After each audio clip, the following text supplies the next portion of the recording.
বজালী জিলাৰ ভাৰতীয় জনতা পাৰ্টিৰ সন্মানীয় সক্ৰিয় যিসকল সদস্য কাৰ্যকৰ্তা সেইসকলৰ এখন সন্মিলনৰ বাবে মই বজালী উপস্থিত হৈছিলোঁ আৰু ইয়াত আহি আমাৰ কাৰ্যকৰ্তা সকলৰ যি উৎসাহ উদ্দীপনা দেখিলোঁ ইয়াৰ পৰা আমি নিশ্চিত হৈছোঁ যে বজালীত ভাৰতীয় জনতা পাৰ্টিৰ সাংগঠনিক যি শক্তি এই শক্তি পূৰ্বতকৈও অধিক বৃদ্ধি হৈছে। পূৰ্বতটো আছিলে ভাল, তাতকৈও বহুত বৃদ্ধি হৈছে।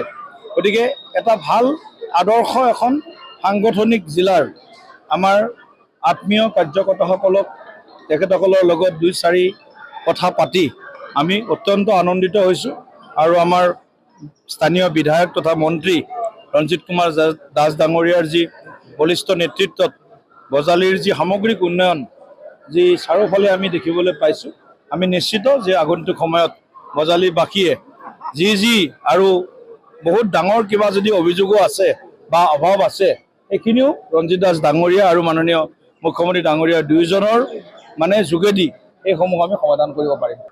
চাওক, এটা বিজেপি দলটো এটা নিৰৱচ্ছিন্ন সামূহিক নেতৃত্বৰ দ্বাৰা পৰিচালিত এটা দল আৰু এই দলটোত আমি সকলোকে সম গুৰুত্ব দিয়াৰ চেষ্টা কৰা যায়।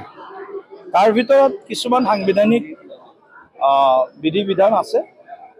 আমি ইচ্ছা কৰিলেও আমি আমাৰ সম্পাদক মণ্ডলত আমি 4জনতকৈ বেছি দিব নোৱাৰোঁ।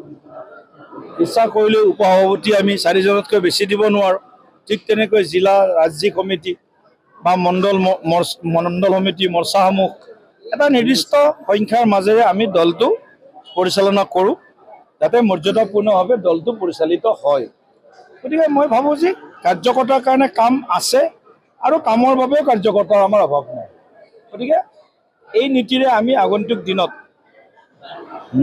প্ৰবীণ নবীন জ্যেষ্ঠ কনিষ্ঠ কাৰ্যকৰ্তাসকলে মিলি এখন শ্ৰেষ্ঠ অসম আৰু এখন শ্ৰেষ্ঠ ভাৰত নিৰ্মাণৰ কাৰণে আমি আমাৰ যি যোগদান থাকিব দল হিচাপে আৰু এটা আদৰ্শগত সংগ্ৰাম হিচাপে আমি আমাৰ ফালৰ পৰা প্ৰচেষ্টা আমি তন মন আৰু ধনেৰে আমি চলাই যাম। আমাৰ প্ৰায় 31খন জিলাত প্ৰায়ভাগ জিলাতেই য'ত পঞ্চায়ত নিৰ্বাচন হ'ব, সাংগঠনিক জিলা 31খন আমাৰ প্ৰায়ভাগ জিলাতে আমাৰ মিত্ৰ দলৰ লগত মিত্ৰতাৰ যি আমাৰ বিষয় আছিল এই বিষয় চূড়ান্ত হৈছে। ক'ৰবাত হয়তো এখন বা দুখন বা সমষ্টিত অলপ সৰু সুৰা 2-এটা টেকনিকেল ইছ্যু আছে, সেইখিনিও আমি সন্ধিয়াৰ ভাগলৈকে সেইখিনিও আমি তাক এড্ৰেছ কৰিম বা সেইখিনিও আমি সমাধান কৰিম। যিকোনো খবৰৰ বাবে যোগাযোগ কৰক 7099017330 লগতে 7099017110 নম্বৰত।